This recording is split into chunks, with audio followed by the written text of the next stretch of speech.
Chalks, stocks, and boomerangs. This week in astrology provides us very profound movements for great change that could possibly be on the precipice of vergence. We figure out who we are and what we're aiming for, but we are not sure about it until Saturn gives us the reality check that says, this is the direction that I want to go in. This is the path I want to choose. Because at the very beginning of this week, on May 25th, Saturn moves into Aries, and this marks the next 2.5 year cycle of the very, very beginning of a new cycle for Saturn. Every 20 to 30 years, Saturn revisits Aries. The last time that Saturn was in Aries was 1996 to 1998. And so you want to look back in your life to what you thought was going on at that time to see that there may be similar themes, similar forsaking the words of mouth. So what you want to do is you want to go back in your life and journal, reflect, strata, the ways of which you acted in what you came to be persisting on in the maker shiftings. So this time around, Saturn is in Aries from May 25th to September 1st. And then it backs up into Pisces on September 1st. It goes stations direct in November. And then in February, on the 13th of February next year, it moves into Aries for the next 2.5 years. So in this video, I'm going to be discussing this and more astrology going on. Welcome. My name is Everett Curdy. Thank you for joining me on this video, on this deep dive of looking at the astrology for this upcoming week. So, if you are liking this kind of content, like the video, subscribe, do all the things. I really appreciate it. So, let's get into this. So, the very first thing, and probably the most important event that is going on this week, is that Saturn moves into Aries. And so, what we need to understand about Aries is go fronter, go grunter. Aries is upfront, bold, it's dynamic energy, it's independent energy, it wants things done when it wants to be done. It's a sign that wants instant gratification, but with Saturn in there, it may delay the gratification, where Saturn gives a reality check to areas of asserting yourself in your life, but understanding that things don't happen overnight. And so wherever Saturn goes, it puts lessons and seriousness on whatever sign it moves through.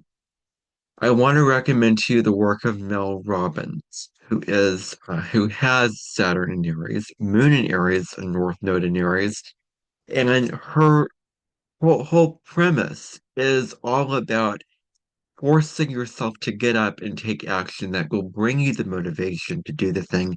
And all of her work talks about getting up, having self-confidence, having self-love, and self-encouragement to take action. And you can follow her on social media, YouTube, Facebook, Instagram. So it is coming up to her second Saturn return at this point. The other thing that we need to understand about Aries is a go-getter sign. It's an action-oriented energy where, Aries is ruled by Mars, and so it understands that you can't have something unless you take action, unless you go on the particular path, go in that particular direction. And so Aries is very much about the confidence, the gusto to go on that particular path. Now, the other thing to remember with this is that Saturn in Aries is really encouraging us to really be accountable and be responsible for our own lives and our own futures of what do we want to manifest in the world based off of our needs, wants, and desires, and how are we going to make our ideas into physical form, into reality. Saturn is about the crystallization and Aries is about action. And so with Saturn and Aries, we could really manifest a whole heck of a lot of stuff because Saturn puts the structure breakdowns and makes it so that we have to manifest the thing. Saturn in Aries says, stop talking about it, stop thinking about it, be about it. And so that's what we're encouraged to consider this time around. About if we've done the meditative work in Pisces when Saturn was in Pisces, and now it moves in Aries, this is the time to officially set your goals and go after them and achieve them. Whatever goal, if you want to be a writer, if you want to be a painter, if you want to be a doctor, whatever it is, this is the time for the next 2.5 years to manifest those things into your reality. It is going to depend upon your sun, moon, and rising sign of where Saturn's going to fall for you.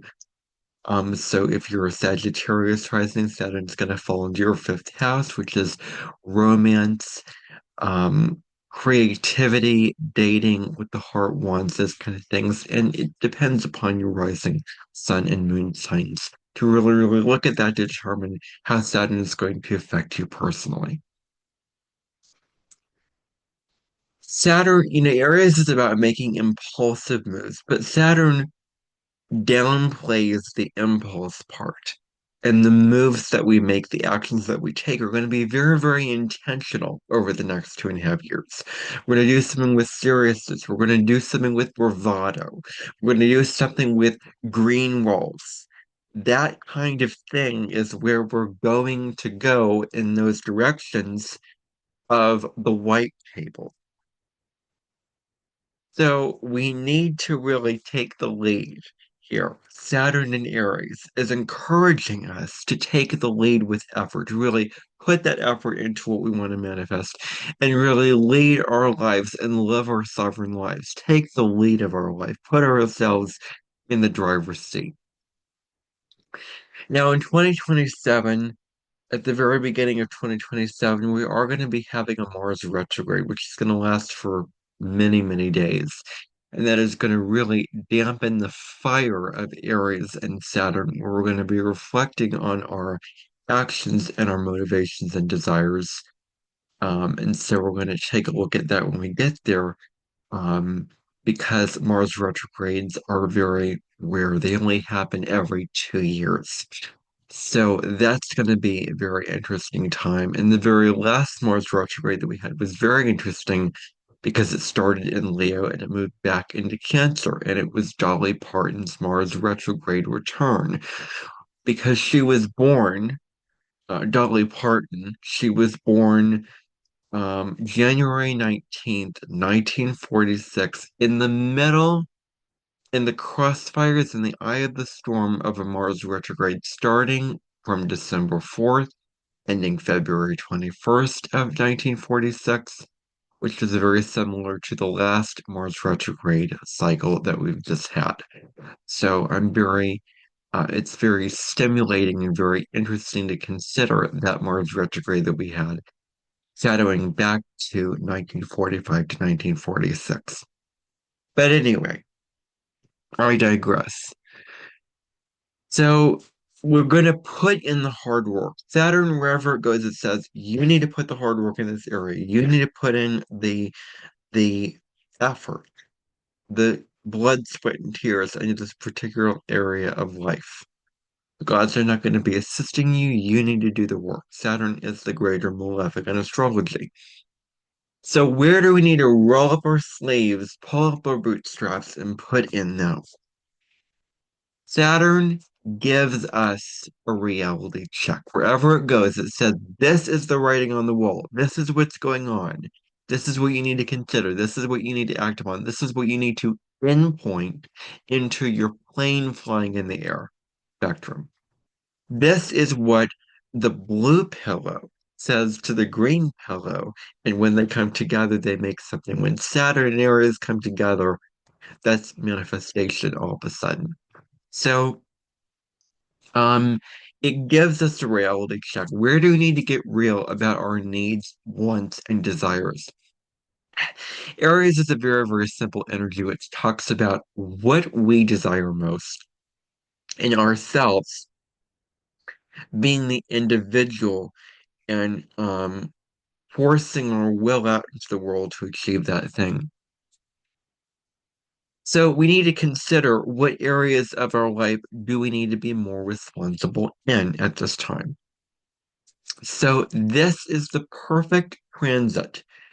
And Saturn is considered in its fall position in Aries. But because Saturn is already malefic, maybe the fall position has an advantage with Saturn being a malefic planet. So the malefic placements are probably the best when it comes to the most amount of work that we have to put into that placement.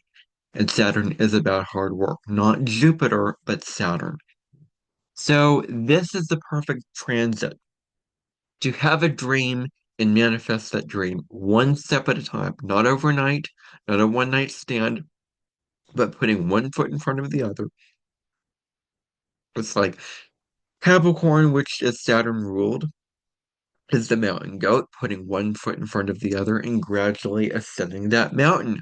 And so, with Saturn in the mix, really, really considering um, stepping up that ladder, stepping up that staircase, one step at a time. So it's very, very important to consider. We're feeling more ambitious at this time. With Aries, there's the ambition, and Saturn says, let's commit to it and let's get it done.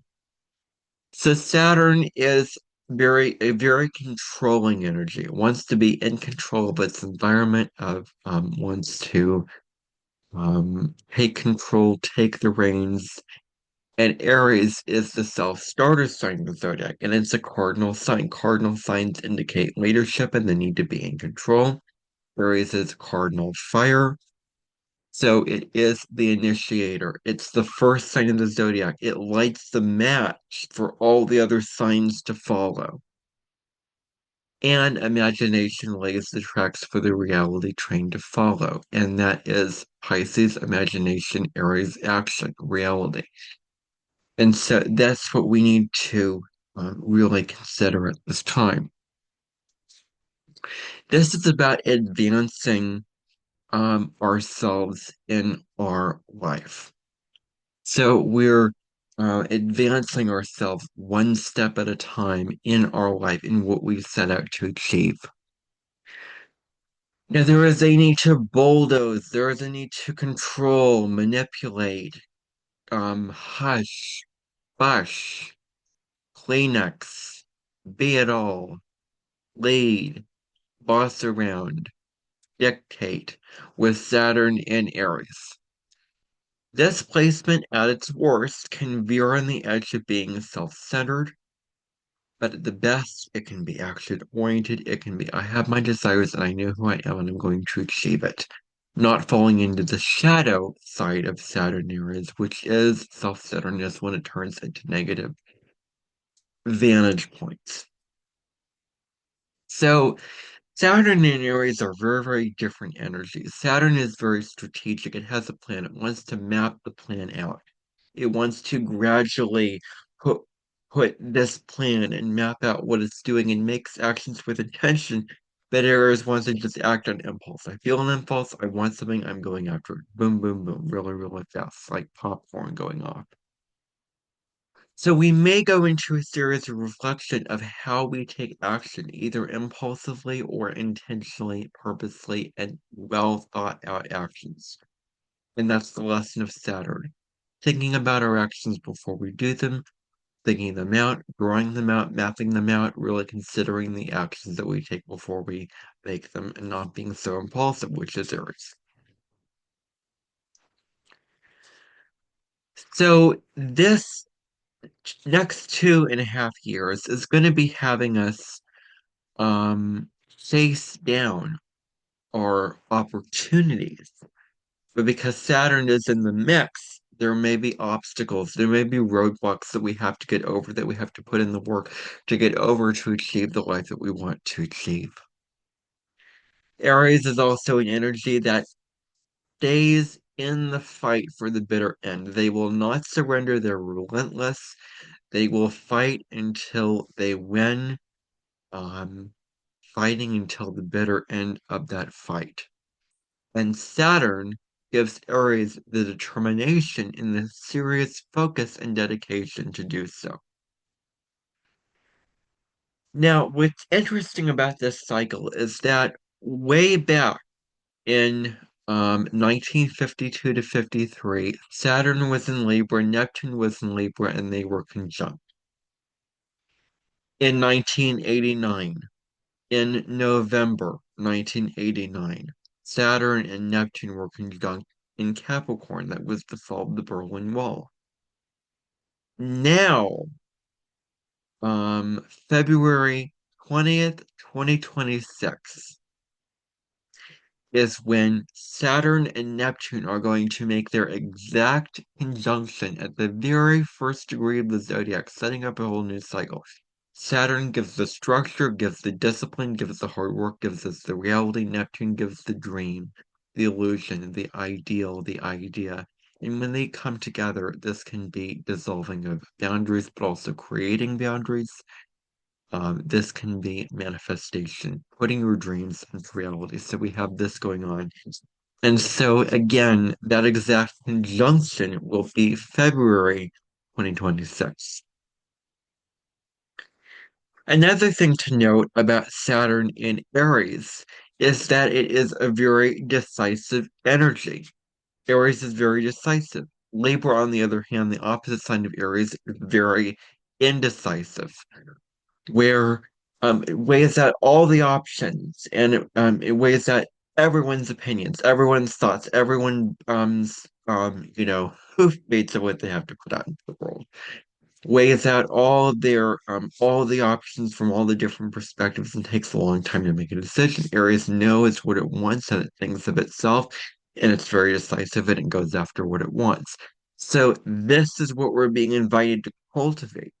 And the North Node moving through Aries from July 17th, 2023 to January 11th of this year has really encouraged us to put ourselves first in the benefits and the positive attribute quality of developing our identity, putting ourselves first.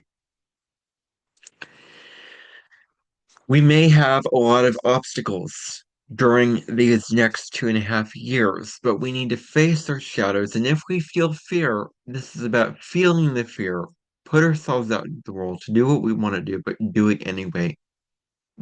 Go into that room, even though bugs are on that door, picking up the door handles, brushing off the bugs, opening it, and then your manifestation is ready in the oven. But you have to put in the work to feel the fear, face it anyway, then do the work to have that be manifested in your reality. Now, another astrological aspect that is going on May 25th is that we have Mercury, the planet of communication, entering its sign of domicile, entering Gemini. And so when Mercury is in Gemini, it will be there from June until June 8th. The very next day, get this, Mercury moves into Cancer, June 8th. The next day, Jupiter moves into Cancer on June 9th. So Cancer, Cancer. We have, two planets in Cancer. And we're going to have the luckiest day of the year when the Sun meets Jupiter, the Sun-Jupiter cazimi later on in the month.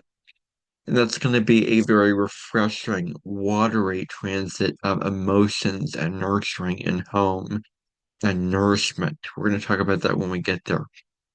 Because that is going to be a very wonderful transit that we're looking forward to. And a lot of astrologers are really looking forward to that transit. So, when Mercury is in Gemini, we are communicative. We're very, very social, getting out into that, meeting people, engaging with them, negotiating, setting up meetings, having conversations, all that kind of thing. Now, with Gemini energy, it's not the deepest when it comes to really researching and investing and digging deep into topics. It is an energy that gives a very, very surface level understanding of information, where it understands a little bit about so many different things. Gemini is like the jack of all trades, but the master of none. So we may find ourselves dipping and flitting from flower to flower, interested in one topic and another topic, not really taking a deep dive into one or two topics. That's the challenge for Gemini. and it can evolve through the commitment and dedication of Sagittarius. That's how Gemini can evolve. So we don't want to fall on the downside of picking up a book and not finishing it, picking up another book, not finishing it. We want to have a disciplined approach. Now, my Mercury is in Taurus, so I have to finish the things that I start. But that may not be the case for you. This may be your Mercury return, and you may be known for flitting and being mutable and doing all those kind of things. And I kind of do wish that my Mercury was in Gemini. Um, and it's not in the fixed Earth sign of Taurus, which can indicate you're very stubborn when it comes to the things that you think about with the Taurus energy, because it's the most stubborn sign of the zodiac. But so this is a good time for negotiations. We may be interested in a lot of new information and pursuing the topic that we're interested in. We may be very talkative, having very chatty, having a lot of conversations, and feeling very flexible to be genuinely curious and open and presently aware for the new information coming out. You watch a video and you're totally invested in that. You watch a documentary, you're totally invested in that. You read a book and you're totally invested. You pull an oracle card and you're totally invested. Gemini is all about being present, opening up your mind, receiving new information. That's what it is. There's something very interesting is that, well, Gemini can be very flighty, uh, having trouble to concentrate because of all the stimulus and all the thoughts. Gemini can actually be a very present energy if you think about it. So that's what I would argue for the case of Gemini. So they have a lot of changes of mind. We're very easy to change our mind. Having one belief, then another belief, one decision, another decision, another mantra, and then another mantra. So we may be having our minds changing and shifting from one thing to another. This is a wonderful energy, especially if Mercury is transiting your fifth house for creativity and communication, of writing that book, making that speech, teaching that class, having that conversation, networking, engaging with people. There may be a nervous energy because mutable signs indicate a sort of nervous energy. So with Gemini energy, there may be this nervous quality and mix here. But with Gemini energy, there is a feeling of being a social butterfly, of, again, moving from flower to flower, engaging with this person, engaging with that person, going over here, then going over there. So it's very mutable, it's very changeable. This is a time to be very, very extroverted. So if you're one of the more introverted types, this is a good time to get out and meet people, have those conversations, take those risks. So the next aspect, when Mercury enters Gemini, it immediately forms a sextile with Saturn. So sextiles are windows of opportunity that we wisely take action upon. So with Mercury sextile Saturn, this brings us Mercury at zero of Gemini, Saturn at zero of Aries. This brings us clear thinking, good judgment. We have a very, very strong sense of common sense. We can make decisions from a very pragmatic and practical standpoint. We may find that our concentration is increased. This is very, very good for Gemini and a lot of Gemini placements because they're all over the place and they're not the most focused. So the concentration will be up. Concentration will be kicked up at this time. This is also good for negotiations. This is good for having very profound, serious discussions. This is an energy that's all about informing people about something new you have learned or discovered. When we're so excited about something, when we find a new piece of information and we're very enthusiastic about it, we're very upbeat about it. What we want to do is we want to share with others. We need human connection. And it's perfectly okay to do that. I cannot tell you how many times I beat myself up for pulling oracle cards and telling my mom about it because I feel like I ought not to do that, but in reality I did it because I genuinely wanted to. That was genuinely in my heart and mind that I wanted to release and get off my chest. And so this is a time to really share what you want to share, what happened in your life, what card did you pull in my case, etc. So human interaction and being social is very appetitous for this time. So this is good for both studying and teaching, learning, but also teaching information. This is also good for objectivity, being very objective, being very detached, being very logical with the decisions that we make. This is also good for budgets and paperwork, very serious details. This is all about expressing yourself in a mature sort of manner. So, how are you expressing yourself? Are you expressing yourself in an immature way or a mature way? That's important to look at. And we also want to focus on building solid foundations in relationships. Now, the next day, May 26th, we have a couple of things going on. The very, very first thing is that Mercury, once it ends its sextile to Saturn, then moves to sextile Neptune, also in Aries, very early degree of Aries.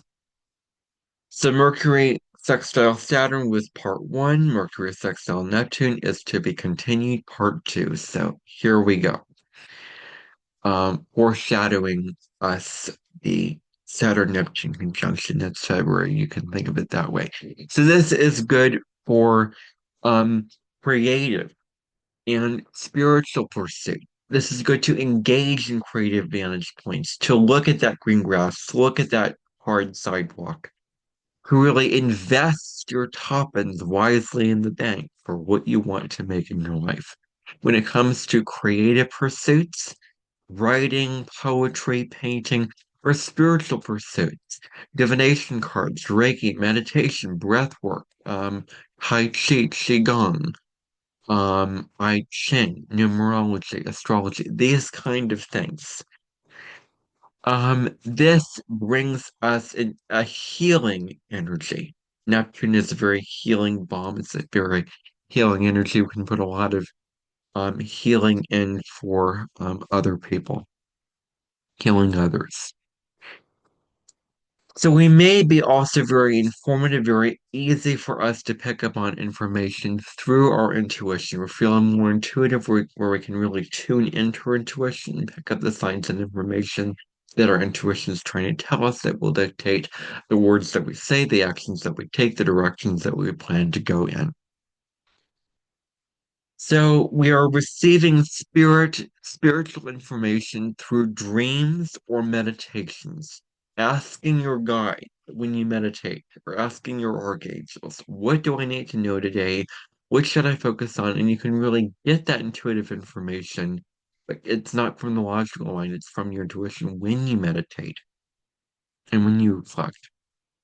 Now, this energy is also great for artwork or anything creative.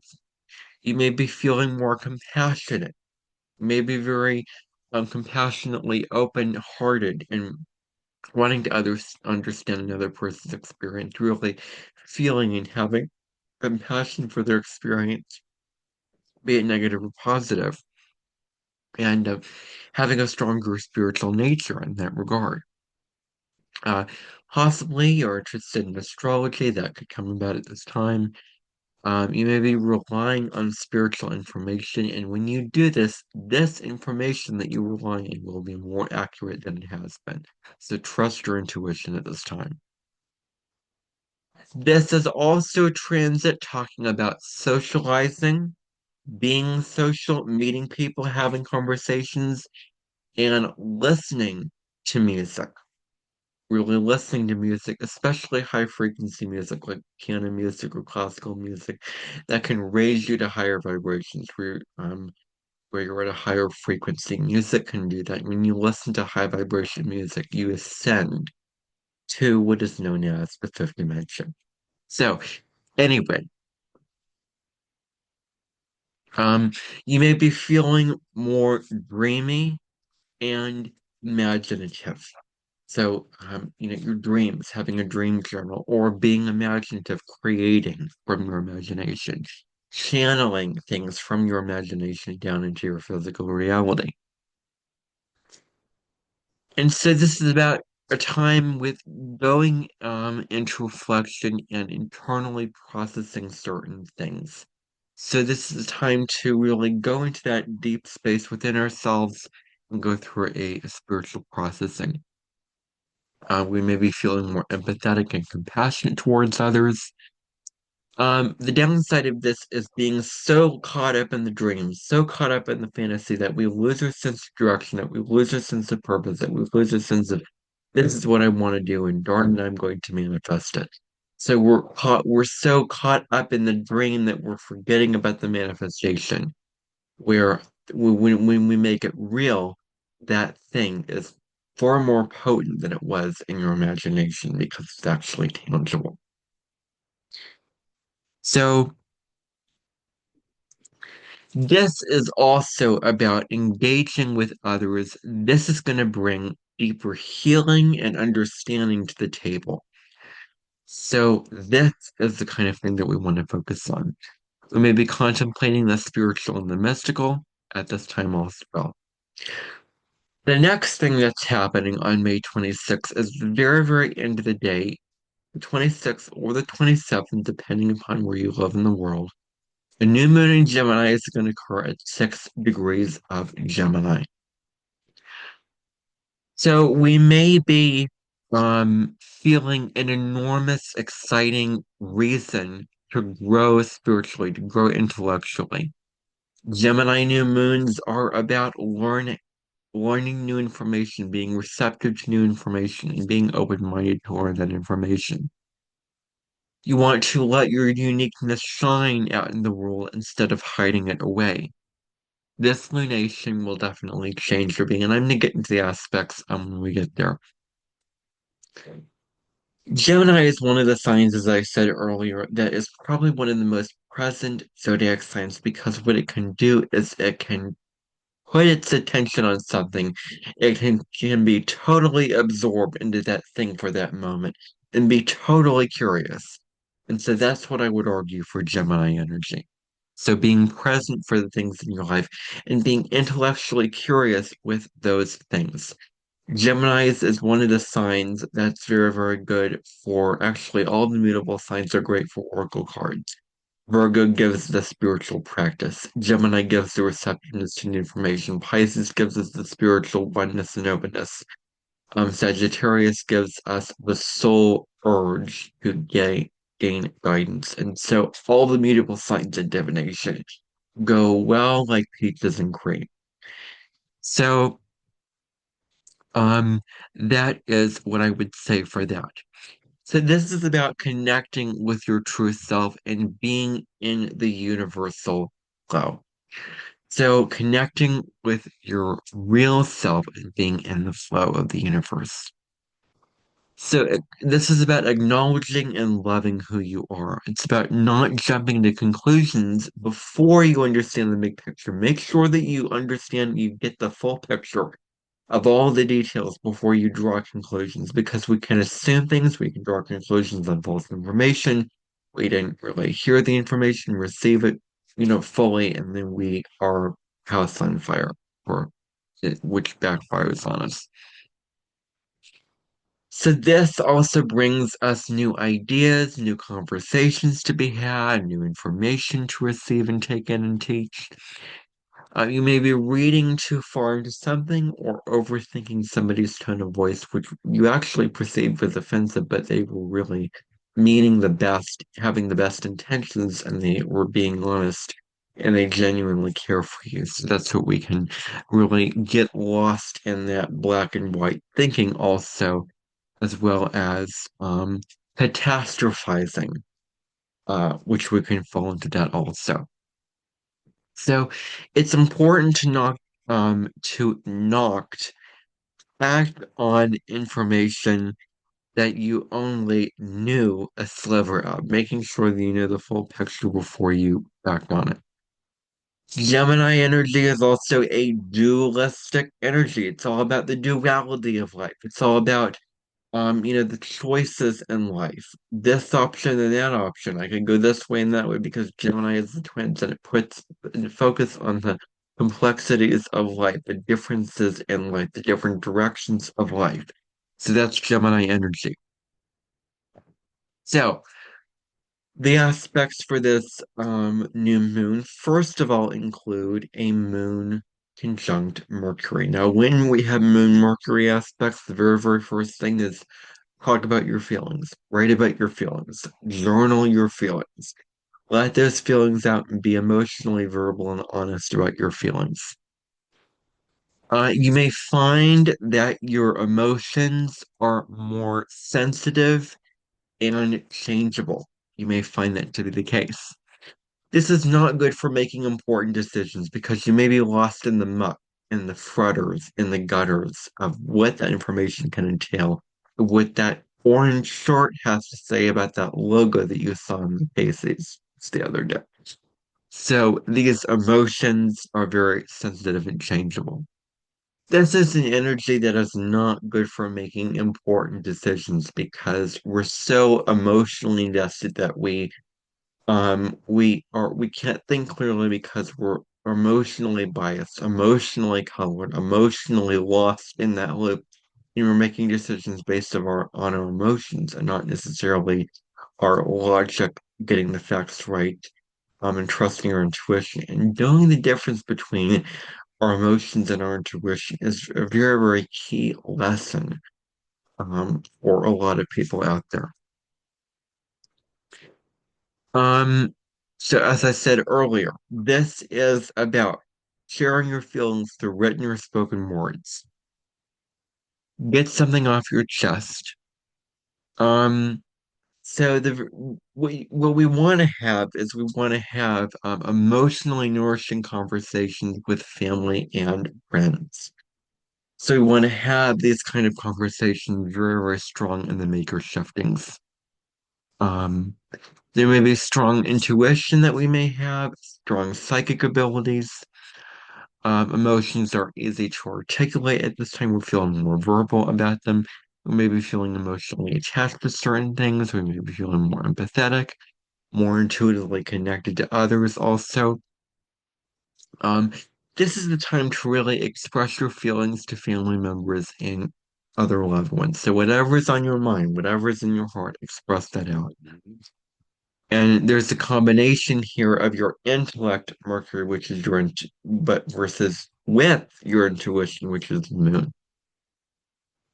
Now, the next aspect that we have going on is the moon is going to form a sextile to Neptune. So this new moon is sextile Neptune.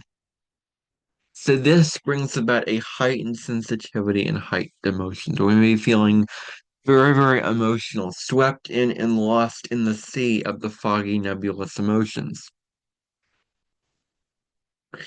This is a good time to be more in touch with your environment and other people's feelings. So, being with that is very positive. We may find that we have intuition and psychic abilities which are stronger and more accurate than usual. So, it's very important to listen and follow them and pay attention to them. This is good for meditation. This is good for creative and artistic pursuits, similar to the Mercury sextile Neptune that I talked about. This is good for being very compassionate, being very trustworthy of other people, but also being discerning on where we place our trust in people. Where respect should be given, trust should be earned. We can't trust just anyone, so people need to earn our trust. And loyalty is very, very huge for this transit as well. So maybe feeling more empathetic, and unconditionally loving. It may be hard to maintain boundaries in relationships with this aspect. So making your boundaries very, very clear. Saying no, not saying yes when you mean no. Having healthy boundaries. physical, emotional, mental, spiritual boundaries. Very, very important this time. We may be feeling in the mood for love and romance. That may be on the table for us to consider at this time for our own contemplation. We may be extremely sensitive to the needs of others. We may be really advancing our spiritual practices. So it's very good to really get serious on your spiritual practices at this time. The message of this new moon is to ground yourself, calm down your mind because Gemini can get really buzzy and mentally and heady. And so meditation, breath work, spending time in nature, all those things help to ground and center the mind. So this is also good for painting and creating music, anything creative, anything artistic is wonderful for that. Now, the final aspect that this new moon is making is a trine to Pluto. So this is going to really turn up the volume on the intensity of how we feel our emotions, but also the sensitivity that we feel on our emotions. Um, there's a strong karmic pull between you and others. Maybe a very karmic, deep, profound relationship that you're having with another person. This is good for exploring more darker or taboo areas of life. This is good for probing the feelings of others, really understanding what's going on at the root core of what's actually occurring in someone's psyche. Of really, really getting to the bottom of what they're feeling really, what they're experiencing really, what they're going through really. Not the facade, not the mask they put on. So this is about having more dramatic and profound relationships with others. This is about it's very good for deep emotional work, to heal emotions, traumas, past wounds, PTSD, all those kind of things are good for healing our shadows. Doing shadow work is very recommended during this time. So this is a good time to also become closer with your mother or female maternal figures in your life. You want to cut right to the truth of situations. Find out what's really, really going on underneath the surface. We want to confront difficult truths about ourselves and also others. We want to trust our instincts. We want to direct our energy toward healing and truth seeking. Now, the next day, which is the 27th, Mercury forms a trine to Pluto. This is the investigator aspect. This is the detective aspect. This is about deeply researching information, really, really digging deeply into information, and really getting to the bottom of what that information is about. This energy is also wonderful for persuading people to join your side, to join your force field, to get on your train, to jump into your boat, to really invite people to support you in the direction that you want to go in your life. Your mind is very potent and you have the power to persuade with the gift of the gab at this time, especially with Gemini, Aquarius, Mercury, and Gemini, Pluto, and Aquarius as our air signs. This is good for debating and negotiations. This could be the start of a karmic relationship to someone in your life. Just know that. Socializing just for the sake of socializing, just for the sake of chit chat and having conversations will not bode well for us because we want to have deep and profound interactions, deep and profound conversations. So, our understanding and perception of the underworld will be very, very deep at this time also. So, this is good for, as I said earlier, research and investigation, psychology and astrology. This is good for being decisive, really having a decision that you want to act upon. This is good for commanding others' attention through written or spoken words. This is good for manifesting your desires, good to get to the bottom of things. Um, Relationships with others are far more powerful and karmic than they usually are at this time. You may be becoming intensely immersed into topics that you're interested in. Once you have a topic that you find that you're passionate about, you go fully in that direction, blinders on, full force into that, digging deeply into that. And so it's great for digging deep into subject matters, especially because that Gemini energy can be very mutable. Learning a little bit of this and learning a little bit of that. With Pluto in the mix, it says this is the area that I'm passionate about. And Sagittarius can help Gemini get more in touch with its intuition, get more in touch with its passions, and going in that direction and committing to that direction, committing to that path. So, this is about unearthing thoughts, thought-provoking information, um, in that kind of way. You will also want to make an impact with writing to others as well. Now, on May 29th, we have a Sun Mercury cazimi or conjunction with the Sun meeting Mercury in the sky. This highlights singing and communication. This is good for speeches. This is good for debates. This is good for speaking your heart, speaking your mind, putting yourself out there. We may be feeling very Gemini, very curious and adaptable. There's new information to process, new negotiations, new meetings that we need to have with new people. This can help you persuade others of your views in an easy way. Your thinking may be fueled by creativity and optimism. You're likely to be diplomatic to others and inspiring to them. And this is good for interviews and public talk. So that's all I have for you on the astrology for the week of May 25th.